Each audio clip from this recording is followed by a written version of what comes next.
पति ब्रह्मचारी।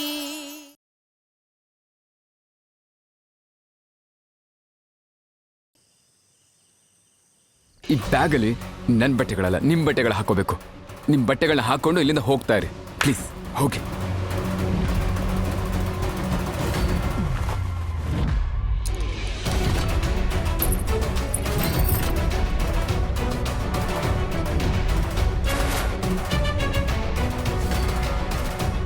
ನಾನು ಇಲ್ಲಿಂದ ಎಲ್ಲೂ ಹೋಗ್ತಾ ಇಲ್ಲ. ಇವಾಗ ನೋಡ್ಬೇಕಾಗಿರೋದಿಷ್ಟೇ, ನೀನ್ ನನ್ನನ್ನ ಇಲ್ಲಿಂದ ಕಳಿಸ್ತೀಯೋ ಅಥವಾ ನಾನ್ ನಿನ್ ಬಾಯಲ್ಲಿ ಹೆಂಡತಿ ಅಂತ ಅನ್ಸ್ಕೊಳ್ತೀನೋ.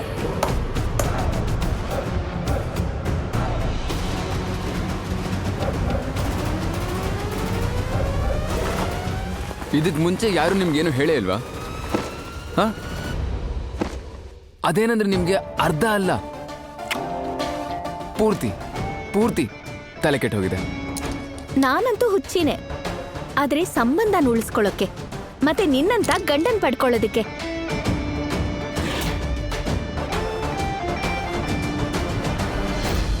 ಕಾವ್ಯ, ರಿಯಾ ಜೊತೆಗೆ ಸೇರ್ಕೊಂಡು ಹಾಸಿಗೆಗಳನ್ನ ಹಾಕು, ಮಲ್ಗೋ ಟೈಮ್ ಆಗಿದೆ. ಥ್ಯಾಂಕ್ ಗಾಡ್, ಈ ಕನ್ಫ್ಯೂಷನ್ಸ್ ಎಲ್ಲ ಸಾಲ್ವ್ ಆಯ್ತು. ಪೂರ್ಣವ್ರು ಈ ಕಡೆ ನೋಡಿ. ಕೇಳಿಸ್ಕೊಂಡ ಬಾಬು, ಸೂರಜ್ ಏನು ಹೇಳ್ದ ಅಂತ? ಅವ್ರು ನನಗೆ ತಪ್ಪಾಗಿ ಹೊಡೆದ್ಬಿಟ್ರಂತೆ. ನೀನು ಸುಮ್ಮನೆ ರಂಪಾಟ ಮಾಡ್ಬಿಟ್ಟೆ ಅಲ್ಲ. ಈಗಿದೆಲ್ಲ ಬಿಡು, ಖುಷ್ಬು ಅವ್ರನ್ನ ಹೆಂಗ್ ಒಪ್ಸೋದು ಅಂತ ಯೋಚನೆ ಮಾಡು. ಈಗ ದುಡ್ಡು ಹೆಂಗ್ ಬರುತ್ತೆ? ಅಯ್ಯೋ ಹಾಳಾಗೋಗ್ಲಿ ಬಿಡಿ. ನಮ್ ಪೂರ್ಣನ್ಗೆ ಯಾರಾದ್ರೂ ಹಿಂಗ್ ಹೊಡೆದಿದ್ದಾರೆ ಅಂದ್ರೆ ನನ್ ಬಾಬು, ಮೇರಿ ಬೇಬಿ.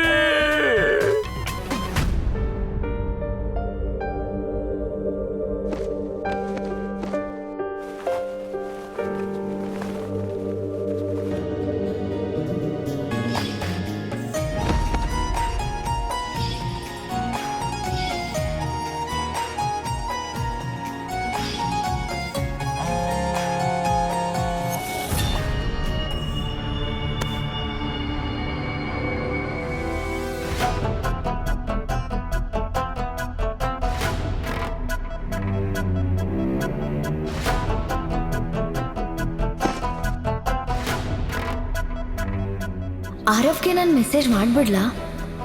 ಬೇಡ, ಇಷ್ಟು ರಾತ್ರಿಲಿ ಮಾಡೋದು ಸರಿ ಇರಲ್ಲ.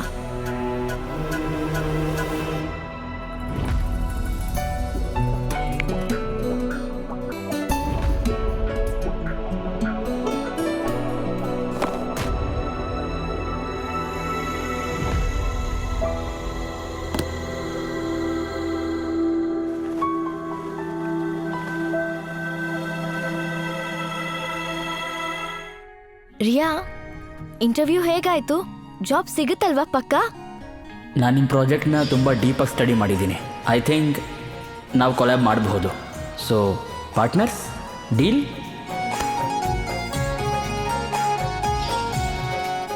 ನನ್ಗೆ ಕೆಲಸ ಮಾಡೋ ಅವಶ್ಯಕತೆನೇ ಇಲ್ದಿರೋ ಹಾಗಾದ್ರೆ? ಏನು ಅಂದ್ರೆ ಕೆಲ್ಸ ಬಿಟ್ಟು ಬೇರೆ ಏನಾದ್ರೂ ಮಾಡ್ಬೇಕು ಅನ್ಕೊಂಡಿದ್ಯಾ? ಅರೆ ಹಂಗಲ್ಲ, ಗೊತ್ತಿಲ್ಲ ಅಲ್ವಾ ಜಾಬ್ ಸಿಗುತ್ತೋ ಇಲ್ವೋ. ಮತ್ತೆ ಅವರು ಕೂಡ ಏನು ಹೇಳಲಿಲ್ಲ, ಹೇಳ್ತೀನಿ ಅಂತ ಹೇಳಿದ್ದಾರೆ. ಗೊತ್ತಿಲ್ಲ. ತುಂಬಾ ನಿದ್ದೆ ಬರ್ತಿದೆ, ಮಲ್ಕಣ. Good night.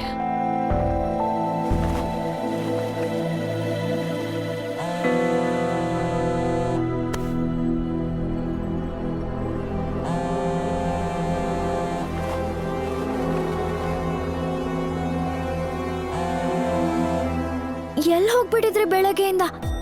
ನಾನ್ ನಿಮ್ಗೆ ಎಷ್ಟು ಮೆಸೇಜ್ ಮಾಡ್ದೆ, ಎಷ್ಟು ಕಾಲ್ ಮಾಡ್ದೆ, ನೀವ್ ಯಾವ್ದಕ್ಕೂ ರೆಸ್ಪಾಂಡೇ ಮಾಡಿಲ್ಲ. ಇವಾಗ ತಾನೇ ಮೆಸೇಜ್ ಮಾಡೋಣ ಅನ್ಕೊಂಡೆ, ಆದ್ರೆ ಇಷ್ಟ್ ಲೇಟ್ ಆಗಿ ಹೋಗಿದೆ, ಬೇಡ ಅನ್ಕೊಂಡ್ ಸುಮ್ನೆ ಆದೆ. ಎಲ್ಲಿ ಹೋಗಿದ್ರಿ ನೀವು? ಎಲ್ಲ ಓಕೆ ಅಲ್ವಾ? ನಂಗೆ ತುಂಬಾ ಟೆನ್ಷನ್ ಆಗ್ತಿತ್ತು. ಕಾವ್ಯ, ಸಮಾಧಾನ ಮಾಡ್ಕೋ. ಯಾಕೆ ನೀನು ಅಷ್ಟೊಂದು ಟೆನ್ಷನ್ ಆಗ್ತಿದ್ಯಾ? ನಾನು ಚೆನ್ನಾಗಿದ್ದೀನಿ, ಟೆನ್ಷನ್ ತಗೋಬೇಡ. ಅಂಡ್ ಹಾಗೆ ನೀನ್ ನನ್ನ ಎಷ್ಟೊಂದು ಮೋಟಿವೇಶನ್ ಮತ್ತೆ ಪರಿಶ್ರಮ ಪಟ್ಟು ಸರಿ ಮಾಡಿದ್ಯಾ. ಇಷ್ಟು ಬೇಗ ನನಗೇನೂ ಆಗಲ್ಲ.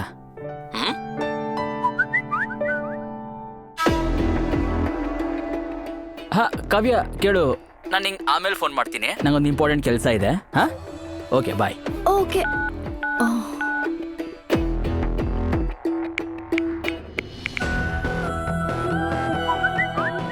ನಾವು ಮೊದಲನೇ ಸಲ ಭೇಟಿಯಾಗಿದ್ದು ಚೆನ್ನಾಗಿತ್ತು.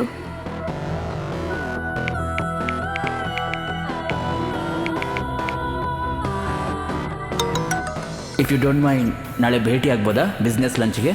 ನೆಕ್ಸ್ಟ್ ಕ್ಯಾಂಪೇನ್ ಬಗ್ಗೆ ಡಿಸ್ಕಸ್ ಮಾಡ್ಬೋದು. ಓಕೆ. ಹಾ, ಯಾಕಾಗಬಾರ್ದು. Good night.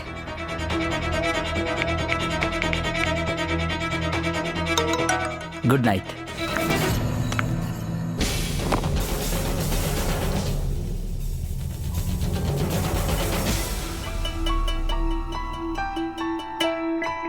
ಥ್ಯಾಂಕ್ ಗಾಡ್ ಆರವ್ಗೇನೂ ಆಗಿಲ್ಲ.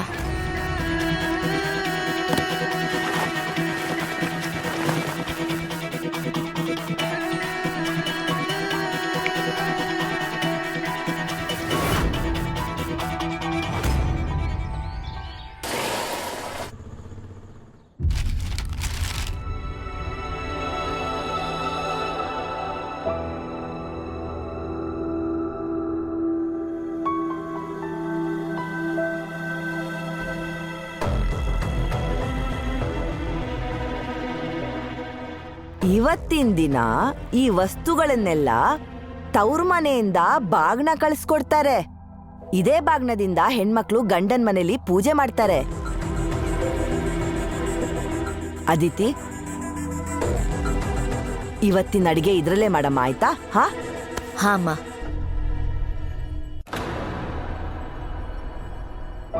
ಏ ಮೋನಿಕಾ, ನಿನ್ ತಾಯಿ ಮನೆಯಿಂದ ತಂದ್ ಬಾಗ್ನನ ತಂದ್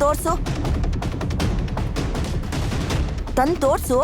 ಹೇ ದೇವ್ರೆ, ಎಲ್ಲ ಐಟಮ್ನು ಇಟ್ಟಿದ್ದಾರೆ ಮನೆಯವರು. ನಾನಂತೂ ಮನೆಯವ್ರನ್ನ ಕೇಳಿ ಕೇಳಿ ಕೇಳಿ ಸಾಕಾಯ್ತು. ಯೋ ಅಮ್ಮ, ನನ್ನ ಅಷ್ಟೇ ಈಗ.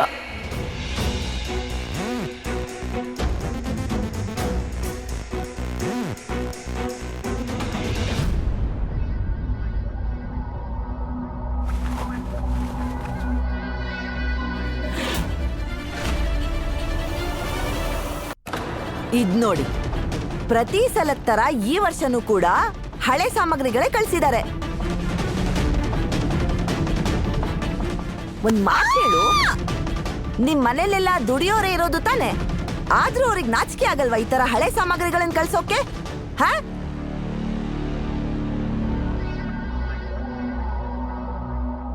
ಈ ಅಮ್ಮ ಮಾತಾಡೋದ್ ನೋಡಿದ್ರೆ ಏನು ತನ್ ಮಗಳಿಗೆ ಮಾತ್ರ ಚಿನ್ನ ಬೆಳ್ಳಿ ಎಲ್ಲ ಇಳಿಸ್ಕೊಟ್ಬಿಟ್ಟಂಗೆ.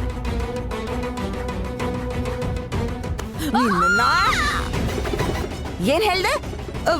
ಏನಿಲ್ಲ ಅಮ್ಮ, ಏನಿಲ್ಲ. ಆಂಟಿ,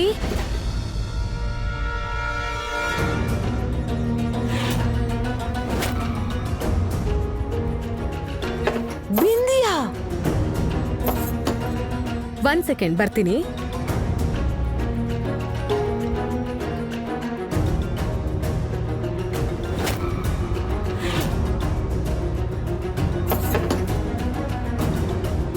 ಇನ್ 1 ನಿಮಿಷ.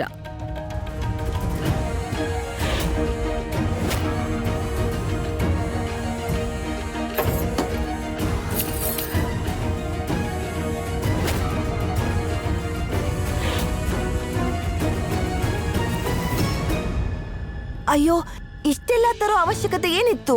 ಆಂಟಿ, ನನಗ್ ಗೊತ್ತು ನಂದು ಇನ್ನೂ ಮದ್ವೆ ಆಗಿಲ್ಲ ಅಂತ. ಆದ್ರೆ ನಾನೇ ಈ ಮನೆ ಸೊಸೆ ಅಂತ ನೀವು ಒಪ್ಕೊಂಡ್ಬಿಟ್ಟಿದೀರಾ. ಓ, ಅದಕ್ಕೆ ಈ ಬಾಗ್ನ ಎಲ್ಲ ತಗೊಂಡು ಈಗ್ಲೇ ಬಂದ್ಬಿಟ್ಟಿದೀನಿ. ಇವತ್ತಿನ ಪೂಜೆ ನಾನು ಇಲ್ಲೇ ಮಾಡ್ತೀನಿ. ಒಳ್ಳೇದಾಗ್ಲಿ.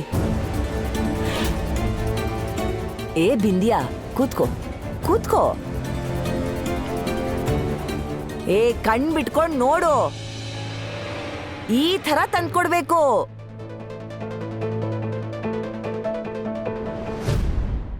ಇವಳಂತೂ ನಿಜವಾಗ್ಲೂ ಇವರಪ್ಪನ ಅಂಗಡಿಯಿಂದ ಎಲ್ಲ ರೇಷನ್ನು ತಗೊಂಡ್ ಬಂದ್ಬಿಟ್ಟಿದ್ದಾಳೆ. ಮೊದಲೇ ಇವಳು ಅಮ್ಮಂಗೆ ಫೇವ್ರೇಟು. ಇವಳೇನಾದ್ರೂ ಸೊಸೆಯಾಗಿ ಮನೆಗೆ ಬಂದ್ರೆ ನನ್ನ ಕತೆ ಅಷ್ಟೇ. ಹೇ ದೇವ್ರೇ, ನಾನಂತೂ ಈ ಮಹಾರಾಣಿಯಿಂದ ಹೆಂಗ್ ಬೇಕಾದ್ರೂ ಕೆಲಸ ಸಾಧಿಸ್ಕೊಂಡ್ಬಿಡ್ತೀನಿ. ಆದ್ರೆ ಇವಳಿದ್ದಾಳಲ್ಲ, ಇವಳಿಂದ ಏನೇನಾಗುತ್ತೋ ಏನೋ. ಇವಳಿಂದ ಆದ್ರೆ ನನಗೆ ಅಮ್ಮನ ಕೈಲಿ ಬೈಸ್ಕೊಳ್ಳೋದು ತಪ್ಪತ್ತೆ, ದುಡ್ಡಿಗೆ ದುಡ್ಡು ಸಿಗತ್ತೆ. ದೇವ್ರೇ, ಇವಳೇ ಇಲ್ಲಿರೋ ಹಾಗೆ ಮಾಡಪ್ಪ.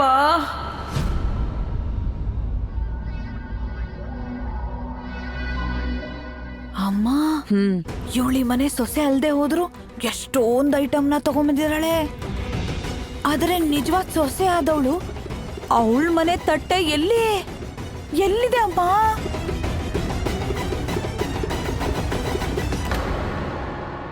ಏ ಮಹಾರಾಣಿ, ನಿನ್ ಮನೆಯಿಂದನೂ ಏನಾದ್ರೂ ಬರುತ್ತಾ ಅಥವಾ ಅವ್ರು ನಿನ್ನ ನಮಿಗ್ ಗಂಟ್ ಕಟ್ಟಿ ಅವ್ರ ಪಾಪ ತೊಳ್ಕೊಂಡ್ರ? ಮೊನಿಕಾ, ಬಾ, ಇವೆಲ್ಲ ಒಳಗಡೆ ಇಡು.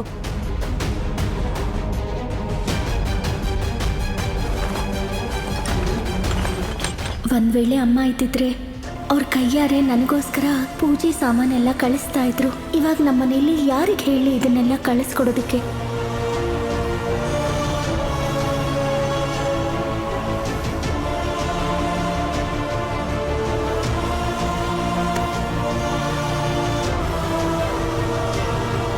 ಕಾವ್ಯ,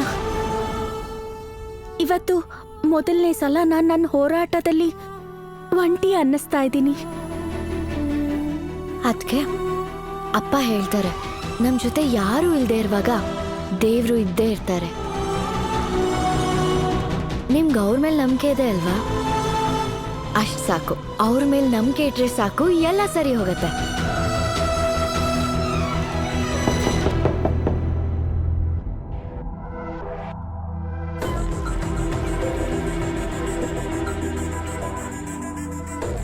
ಈ ಬ್ಯಾಂಡ್ ಅವರು ಎಲ್ಲಿಗೆ ನುಗ್ಗಿ ಬರ್ತಿದ್ದಾರೆ? ಈ ಉಡುಗೊರೆಯನ್ನ ಗುಲಾಬ್ ಸಿಂಗ್ ಅವ್ರು ಕಳ್ಸ್ಕೊಟ್ರು.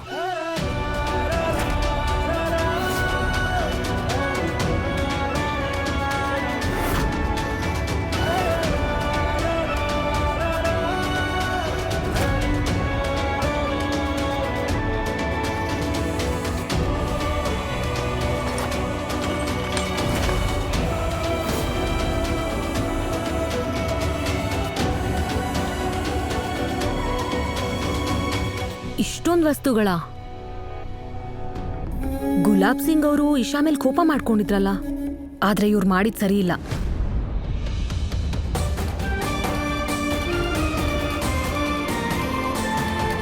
Thank you Krishna, thank you. ನನ್ನ ತವ್ರ ಮನೆಯವರು ನನ್ನನ್ನಿನ್ನೂ ಮರ್ತಿಲ್ಲ. ನನಗೋಸ್ಕರ ಇದೆಲ್ಲ ಕಳಿಸಿದ್ದಾರೆ. Thank you.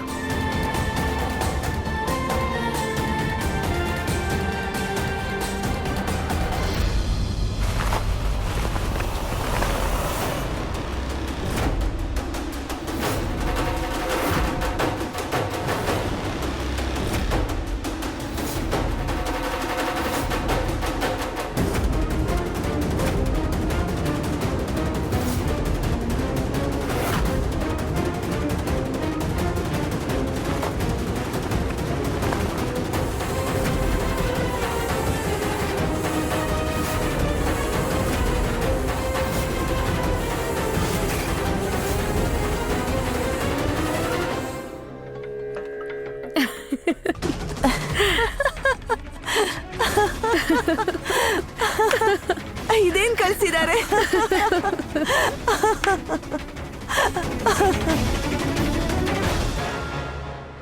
ಈ ಕಲ್ ಜೊತೆ ಒಂದ್ ಪತ್ರ ಬೇರೆ ಇದೆ. ಇಶಾ ಮಗಳೇ, ನಾನ್ ತುಂಬಾ ಸಲ ಪ್ರಯತ್ನ ಪಟ್ಟೆ ನೀನ್ ಮನೆಗ್ ಬರ್ಬೇಕು ಅಂತ. ನಿನ್ನ ಕರ್ಕೊಂಡ್ ಹೋಗಕ್ ನಾನೇ ಬಂದೆ, ಆದ್ರೆ ಪ್ರತಿ ಸಲ ನೀನ್ ನನ್ಗೆ ಅವಮಾನ ಮಾಡಿ ಕಳಿಸ್ದೆ. ನೀನ್ ಅಹಂಕಾರ ಪಟ್ಟೆ. ನೀನ್ ಯಾವ ಮನೆನ ಬೇಡ ಅಂತ ಬಿಟ್ಟು ಬಂದ್ಯೋ ಅಂಥ ಮನೆಯಿಂದ ನೀನ್ ಒಂದ್ ಹಿಡಿ ಅಕ್ಕಿ ಬೇಳೆ ಕೂಡ ನಿರೀಕ್ಷೆ ಮಾಡ್ಬೇಡ.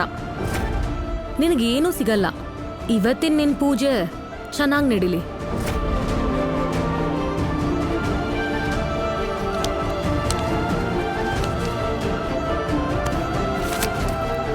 ಇವತ್ತಂತೂ ನಿನ್ ಪೂಜೆ ಕಂಪ್ಲೀಟ್ ಆಗಲ್ಲ.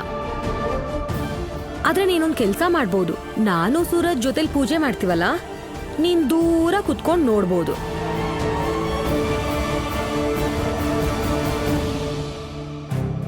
ಸಾಕು, ಇವತ್ತಿನ ನಾಟಕಗಳು ಜಾಸ್ತಿ ಆಯ್ತು. ನಡೀರಿ, ತೆಗಿರಿ ಇದನ್ನೆಲ್ಲ. ಮೊನಿಕಾ, ಇದನ್ನೆಲ್ಲ ಒಳಗಡೆ ಇಡು. ಪೂಜೆಗೆಲ್ಲ ತಯಾರು ಮಾಡ್ಕೋಬೇಕು. ಮತ್ತೆ ನೀನು ಈ ಕಲ್ಗಳದ್ದೇ ಪಲಾವ್ ಮಾಡು. ಅದೇನ್ ಮಾಡ್ತೀಯೋ ಮಾಡ್ಕೋ. ಹೇ, ನಡೀರಿ.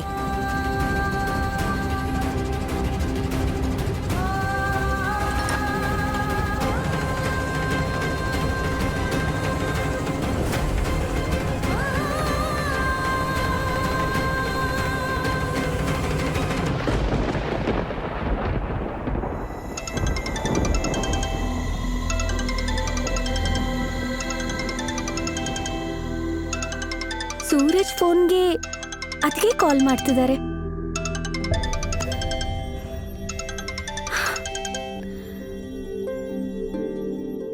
ಹಲೋ ಅದ್ಕೆ? ದಿಶಾ, ನನಗೆ ಅರ್ಥ ಆಗತ್ತೆ. ಅತ್ತಿಗೆ ತಾಯಿ ಸಮಾನ ಆಗ್ತಾಳೆ, ಆದ್ರೆ ನಾನು ನಿನ್ನ ನೋಡ್ಕೊಳ್ಳೋದಿರ್ಲಿ, ನಿನ್ಗೋಸ್ಕರ ತಟ್ಟೆ ಕೂಡ ಕಳ್ಸಕ್ಕಾಗಿಲ್ಲ. ನನ್ನ ನಂಬು, ನಾನು ತಟ್ಟೆನ್ ರೆಡಿ ಮಾಡಿದ್ದೆ, ಆದ್ರೆ ಅದು ಎಂಡ್ ಮೂಮೆಂಟಲ್ಲಿ ಅಪ್ಪ ನೋಡ್ಬಿಟ್ರು. ಅದಕ್ಕೆ ನನಗೆ ಗೊತ್ತು, ನನಗೋಸ್ಕರ ನೀವು ಪೂಜೆ ವಸ್ತುನ ರೆಡಿ ಮಾಡಿರ್ತೀರಾ. ಅದಕ್ಕೆ ಆದ್ರೆ ನನಗೆ ಈ ವಿಷಯನೂ ಗೊತ್ತು. ಒಬ್ಬ ಅಪ್ಪಂಗೆ ಮಗಳ ಮೇಲೆ ಬರೀ ದ್ವೇಷ ಮಾತ್ರನೇ ಬೆಳೀತಾ ಇದ್ರೆ ದುಃಖ ಕೊಡೋದಕ್ಕೆ ನೋಡ್ತಾರೆ. ಮತ್ತೆ ಅವತ್ತು ನಾನು ನಿಮ್ ಮನೆಗ್ ಬಂದಿದ್ದೆ, ಮತ್ತೆ ನಿಮ್ ಮದ್ವೆ ಬಗ್ಗೆ ನಾನು ಏನೇನ್ ಹೇಳಿದ್ದೀನೋ ಆ ಸಾಕ್ಷಿ. ನಾನು ಅದನ್ ಯಾಕೆ ಹಾಗೆ ಮಾಡಿದೆ ಅಂದ್ರೆ, ನೀನು ಇಲ್ಲಿಗೆ ಬಂದು ಆರಾಮಾಗಿರ್ಲಿ ಅಂತ, ನೀನಲ್ಲಿ ಕಷ್ಟ ಪಡಬಾರ್ದು ಅಂತ. ಪ್ಲೀಸ್ ಇಶಾ, ವಾಪಸ್ ಬಾ. ಅದಕ್ಕೆ ನಿಮಗೂ ಕೂಡ ಆ ಮನೇಲಿ ತುಂಬಾ ಕಷ್ಟ ಆಗ್ತಾ ಇದೆ. ನೀವ್ ಯಾವತ್ತೂ ನಿಮ್ ತವ್ರ ಮನೆಗೆ ಹೋಗ್ಬೇಕು ಅಂತ ಯೋಚಿಸ್ಲಿಲ್ಲ. ಅದಕ್ಕೆ ಇದು ಹಾಗೇನೆ. ಇವಾಗ ಇದೇ ನನ್ ಮನೆ, ಮತ್ತೆ ನನ್ ಕಷ್ಟ ಸುಖ ಎಲ್ಲ ಇದೇ ಮನೇಲಿ. ಮತ್ತೆ ಅದಕ್ಕೆ ನೀವವತ್ತು ಹೇಳಿದ್ದಕ್ಕೆ ನನ್ ಮನ್ಸಿಗೇನೂ ಆಗ್ಲಿಲ್ಲ. ನನಗ್ ಗೊತ್ತು ಅದಕ್ಕೆ ನೀವ್ ಯಾವತ್ತೂ ನನಗೆ ಕೆಟ್ಟದ್ ಬಯಸಲ್ಲ. ಖುಷ್ಬು ಸೊಸೆ, ಈಶಾಗಂತ ಊಟ ಇಟ್ಟಿದ್ದಾಳಲ್ಲ, ಅದನ್ನ ಬಿಕ್ಕಾರಿಗಳು ಕೊಟ್ಬಿಡಿ.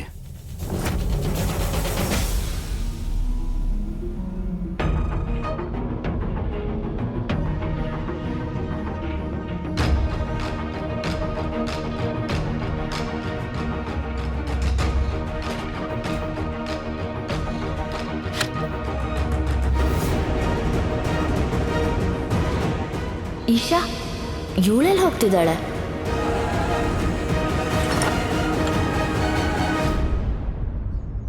ಮುಖೇಶ್, ಪೂಜೆ ಎಲ್ಲ ವಸ್ತುಗಳನ್ನ ಈ ಭಿಕಾರಿಗಳಲ್ಲಿ ಹಂಚ್ಬಿಡು. ಒಂದೆನ್ಪಿರ್ಲಿ, ಈಶಾ ಹೆಸರಲ್ಲಿ ಮಾಡಿಸಿರೋ ಅಡುಗೆಯಲ್ಲಿ ಅನ್ನದ ಒಂದು ಅಗಳು ಕೂಡ ಉಳ್ಕೊಳ್ಬಾರ್ದು.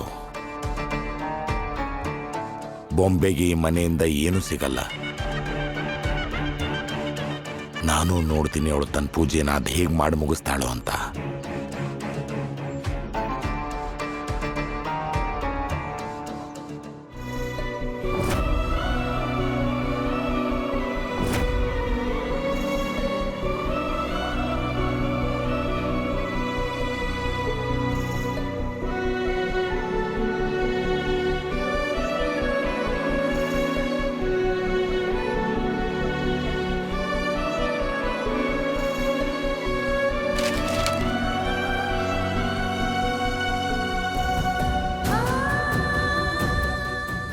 ಸೂರಜ್ ಹೆಂಡತಿಯಾಗಿ ಉಳಿಯೋಕೆ ನಾನು ಭಿಕ್ಷೆ ಬೇಡಿ ಪೂಜೆ ಮಾಡೋದಕ್ಕೂ ರೆಡಿನೇ.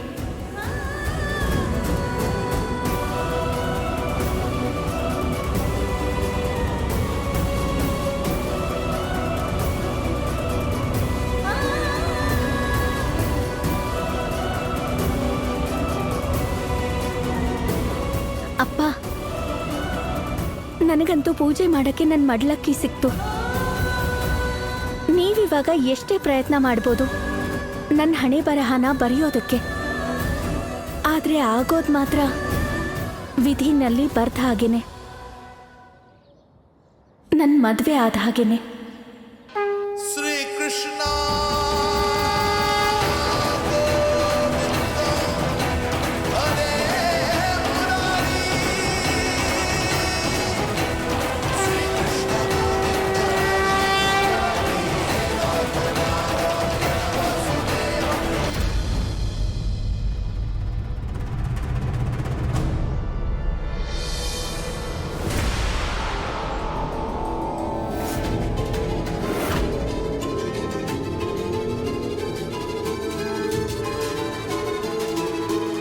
ಅದಿತಿ ಅಕ್ಕ, ನೀವು ಇಲ್ಲಿ? ಒಂದು ಸೊಸೆಯಾಗಿ ಇವತ್ತು ಅಮ್ಮನ ಮನೆಯಿಂದ ಪೂಜೆ ಸಾಮಾನು ತರೋದು ಎಷ್ಟು ಇಂಪಾರ್ಟೆಂಟ್ ಅಂತ ನಂಗೆ ಗೊತ್ತು. ಆ್ಯಂಡ್ ನೀನು ಪ್ರೂವ್ ಮಾಡಿಬಿಟ್ಟೆ, ನೀನೊಬ್ಳು ಒಳ್ಳೆ ಪತಿವ್ರತೆ ಅಂತ. ನೋಡು, ಇವತ್ ನೀನ್ ವ್ರತ ಮುಗಿಸೋದನ್ನ ಯಾರಿಂದನೂ ತಡಿಯಕ್ಕಾಗಲ್ಲ. ಪೂಜೆಗೆ ಟೈಮ್ ಆಯ್ತು, ಹೊರಡೋಣ? ನಡಿ.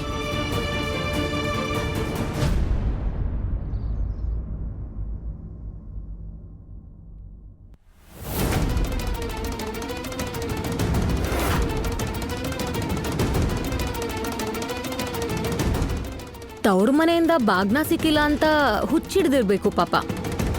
ಅಳೋ ಬದಲು ನಗ್ತಾ ಇದ್ಯಾ? ಒಂದ್ ವೇಳೆ ನೀನ್ ಪೂಜೆ ಮಾಡಿದ್ರು ನೀನ್ ಉಪವಾಸ ಅಂತೂ ಇರ್ಲೇಬೇಕು. ಯಾಕೆ ಅಂದ್ರೆ ಪೂಜೆ ಆದ್ಮೇಲೆ ತವ್ರ ಮನೆಯಿಂದ ತಂದ್ ವಸ್ತುನಲ್ಲಿ ಅಡ್ಗೆ ಮಾಡಿನೇ ವ್ರತ ಮುಗಿಸ್ಬೇಕು.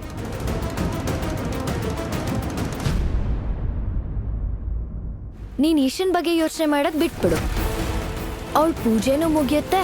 ಪೂಜೆ ಆದ್ಮೇಲೆ ಅವಳ ವ್ರತನ ಅವ್ರ ಅಮ್ಮನ ಮನೆಯಿಂದ ತಂದಿದ್ದ ಸಾಮಾನಿಂದನೇ ಮುಗಿಸ್ತಾಳೆ.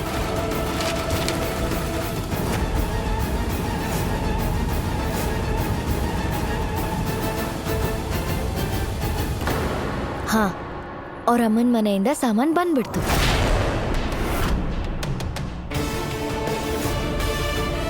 ಬಿಂದ್ಯಾ, ಒಂದ್ ವೇಳೆ ಮನ್ಸಲ್ಲಿ ಒಳ್ಳೆ ಉದ್ದೇಶ ಮತ್ತೆ ಶ್ರದ್ಧೆ ಇದ್ರೆ ಭಗವಂತನೇ ದಾರಿ ತೋರಿಸ್ತಾನೆ.